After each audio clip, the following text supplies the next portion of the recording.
Hi, this is Beersborn. Welcome back to Game Design. What we're going to do today is make a pretty basic game where targets pop up and our player has to hit the target to destroy it. Now to start with, let's put in our access codes in Construct 3. If you're already in Construct 3, you should see up on the top right corner, Free Edition Guest. Go ahead and click on that and enter in the access code. I'm going to go ahead and log in with my teacher account.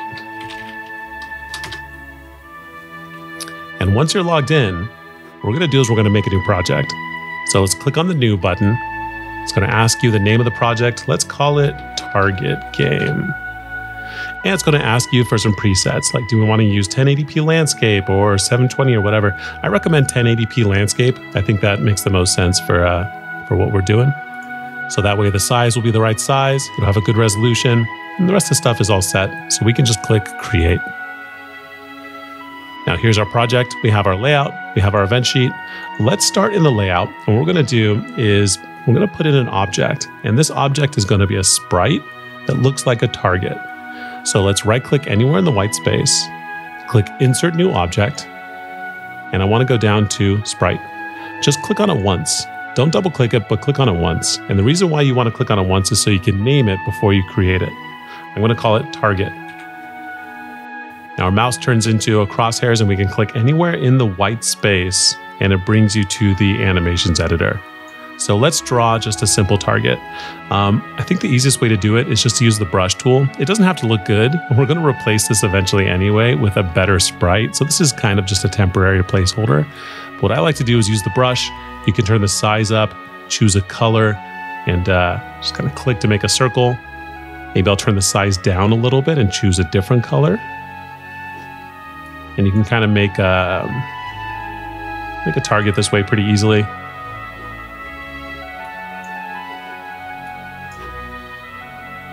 Maybe something like that. But again, you don't have to spend much time on this. This is kind of a temporary sprite. Once you've drawn something, we can close our animations editor. Just click on the X in the top right button, and there we go. We've got our object. It's a target. Now you'll notice over here on the right side in your project menu, there's under object types, a target there. If you ever want to change the name of an object, you can do it here. You can right click, go to rename. You can also make duplicates of it. You can drag and drop more targets in. Don't worry about that yet. We'll work with that stuff in a little bit, but have at least one target on your screen. Now we also want to put in some kind of input in the game, something that the player can do to control the game. And that has to be an object too. So we're going to right click in the white space, Insert New Object, and this time we're going to go down to the Input section. It's about halfway down. We can use a keyboard, a mouse, a touchscreen. Let's use a mouse for this. We'll make it so our player clicks on the target using the mouse to destroy it. So double click on mouse. There we go. Now let's head over to the event sheet. We're going to add in some events that make it so that when the player clicks the target is destroyed.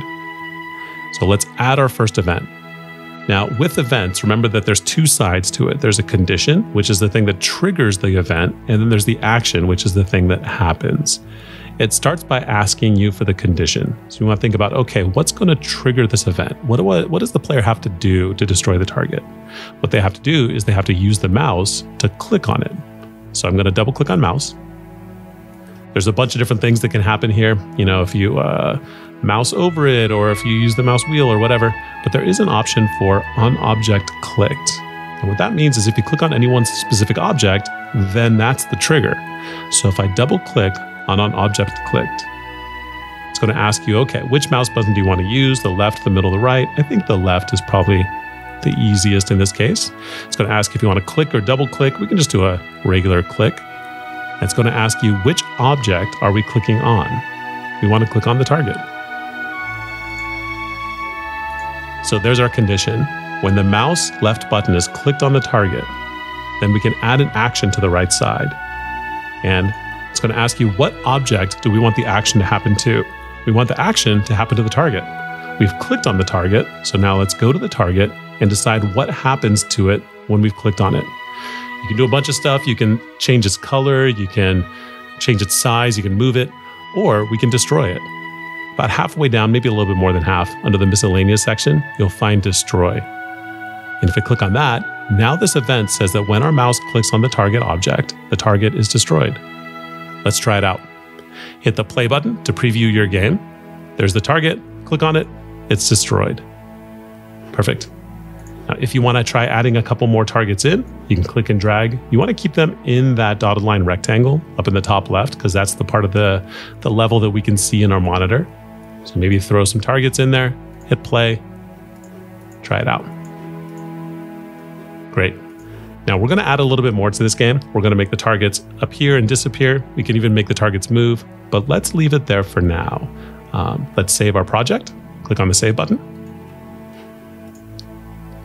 I recommend saving stuff into your documents. We can call this target game.